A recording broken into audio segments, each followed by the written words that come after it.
আসসালামু আলাইকুম, সবাই কেমন আছেন? আলহামদুলিল্লাহ, আপনাদের দোয়াই অনেক অনেক ভালো আছি। তো যারা যারা নতুন অবশ্যই আমার এই চ্যানেলটি সাবস্ক্রাইব করবেন আর ভিডিওটি অবশ্যই লাইক দিবেন, কমেন্টস করতে ভুলবেন না। আজকে আপনাদের জন্য একটা নিউজ নিয়ে আসলাম।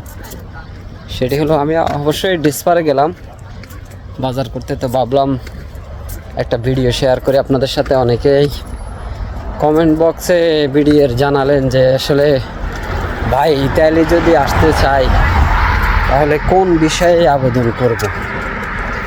অনেকেই দ্বিধাদ্বন্দ্বের মধ্যে থাকেন, স্পন্সরে আবেদন করবেন নাকি এগ্রিকালচারে আবেদন করবেন নাকি ডোমেস্টিক আবেদন করবেন, এবং কোন বিষয়ে আবেদন করলে, কোন ক্যাটাগরির আবেদন করলে আপনার মূল্যস্তা বের হবে, অথবা আপনার ইতালিতে আসলে বৈধ হতে পারবেন বা সৌজন্য পাবেন, অথবা যেটাকে আপনারা চিনেন গ্রিন কার্ড পাবেন।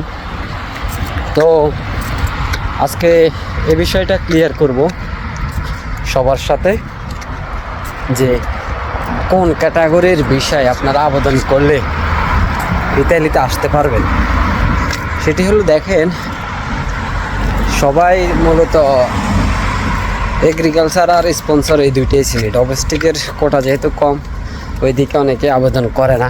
তো সেক্ষেত্রে ডোমেস্টিকের কথাই বলি আগে। সর্বপ্রথম ডোমেস্টিককে আবেদন করবেন কখন? যখন বুঝবেন আপনার বিষয়টি হবে 100%, মূল্যস্থাটি হবে।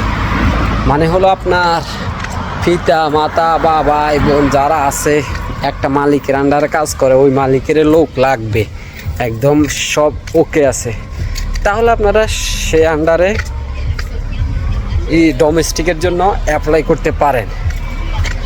ঠিক আছে, তাহলে আপনার সহজে কাগজও হয়ে যাবে আর আপনি ইত্যাদিতেও তাড়াতাড়ি আসতে পারবেন। আর এর বাইরে যারা আছেন, যেমন এগ্রিকালচারের কথা বলি, এগ্রিকালচারের বিষয়টা অনেকের মধ্যে দ্বিধাদ্বন্দ্ব থাকে, এটা সিজনাল। আপনারা মনে করেন যে এগ্রিকালচারে আসলে আপনাদেরকে কৃষিকাজ করতে হবে, এরকম না। আপনাদেরকে কৃষিকাজ করতে হবে বা কষ্ট করতে হবে, অথবা কাগজ হবে না, এই চিন্তা ভাবনা করে অনেকে এগ্রিকালচারে আবেদন করেন। এগ্রিকালচারের সিস্টেমটা হলো কি, আমি আপনাদেরকে বলি। যেমন দেখেন,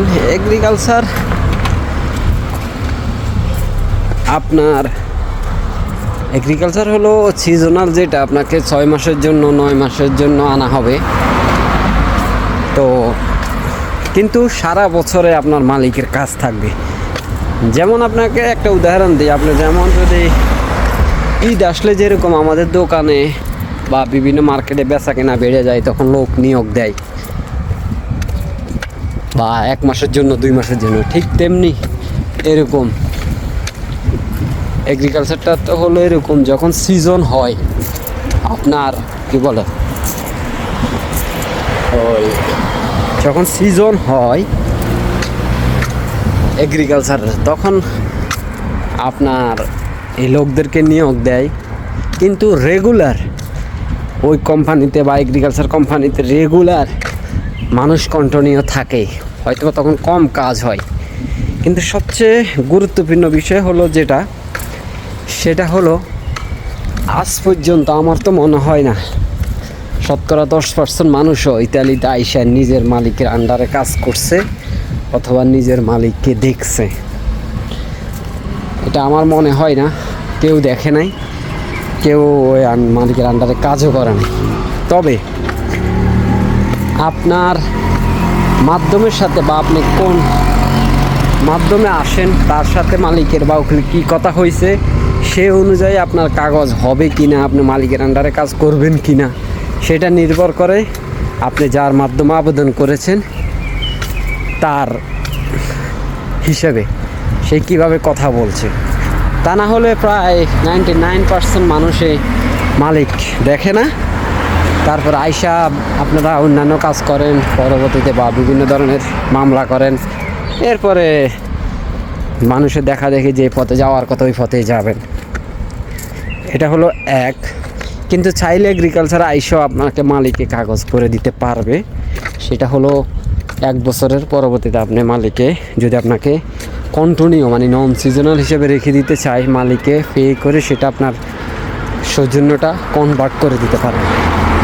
এটা হলো মালিকের কাছে। আর এগ্রিকালচার হলো যে কোটা যেহেতু বেশি, সবারই সুযোগ একটু বেশি থাকে, তবে সেই অনুযায়ী সেই এলাকায় আবেদন করতে হবে। এখন আপনি যদি এগ্রিকালচারের জন্য মিলানেতে বেশি আবেদন করেন তাহলে সম্ভাবনা কম থাকবে কম। যদি আপনি সিসিলিয়াতে আবেদন করেন তাহলে আপনার সম্ভাবনাটা সবচেয়ে বেশি থাকবে। ঠিক আছে, তো এটা হলো এগ্রিকালচারেরটা গেল। এবার আসি আমরা স্পন্সরের সবার আগ্রহ বেশি থাকে, নাকি ভুল বলছি কিছু আমি? সবার আগ্রহ বেশি থাকে, কারণ স্পন্সর আসলে কাগজ হবে, ভালো কাজ, সৌজন্য হবে, এটা এরকম মনে করে। কিন্তু স্পন্সরের বিষয়টা আপনার সেম। প্রায় 90% মানুষ আপনার মালিক চোখে দেখে না,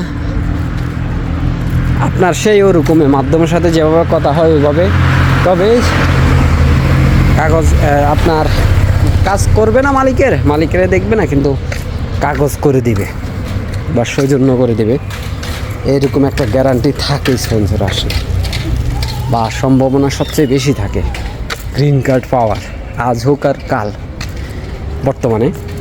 তো স্পন্সর আসলে সেম এরকমই, আপনার মাধ্যম হয়তো আপনার এই কাজ খুঁজে দিবে বা আপনাকে ম্যানেজ করে নিতে হবে। তারপরে প্রসেস অনুযায়ী 2 মাস, 6 মাস, 1 বছর পর আপনার হয়তো বা যেভাবে মালিক যদি সব কিছু ঠিক থাকে তাহলে আপনার সৌজন্য হবে বা আপনার কার্ড হবে, যদি মালিকের সব কিছু ওকে থাকে। তো সবাই তিনটেই বিশ্লেষণ করলাম। তো যেমন স্পন্সরের আপনারা আবেদন করতে পারেন, সবচেয়ে স্পন্সরের ইয়েটা বেশি থাকে সবার কাছে, ইন্টারেস্টটা। তো আমি মনে করি আপনারা যারা বিবাহিত আছেন অথবা আপনার ছেলে সন্তান আছে বা বাংলাদেশে যাবেন 2 বছর 3 বছর পর, তারা স্পন্সরে আবেদন করাটাই বেটার। আর এগ্রিকালচার যারা ইয়াং ফলাফাইন আছে, যদি বলেন যে সম্ভাবনা আছে ভিসা হওয়ার, তাহলে আপনার এগ্রিকালচারে আবেদন করাটাই ভালো। 5-6 বছর কষ্ট করবেন, এস্টাবলিশ হয়ে দেশে গিয়ে আল্লাহ বসে একটা ভালো পজিশনে দাঁড়াবেন, তখন 5-6 বছরের ভিতরে আপনার মালিকের কাগজপত্র না করে দিলেও আপনার একটা ব্যবস্থা হয়ে যাবে। এটা আমার চিন্তা ভাবনা। আর তো শেয়ার করলাম সবার সাথে কিভাবে কি আসবেন, কিভাবে আবেদন করবেন, বা 27 সালে যারা আবেদন করতে চান, ইতালি আসতে চান, আপনার খুবই কাছের মানুষ ছাড়া যদি তাকে বলে যে এভাবে আবেদন করতে, তাহলে করবেন। আর না হলে আপনি সিদ্ধান্ত নেবেন এই 3টার একটা, ডোমেস্টিক স্পন্সর এগ্রিকালচার। কোন শহরে আবেদন করতেছেন সেটা বুঝে, আপনার বর্তমান পজিশন কি সেটা বুঝে কোন ক্যাটাগরিতে আবেদন করবেন। আশা করি বুঝতে পারছেন। তো ভালো থাকবেন সবাই। আসসালামু আলাইকুম রহমতুল্লাহি ওয়া বারাকাতুহু।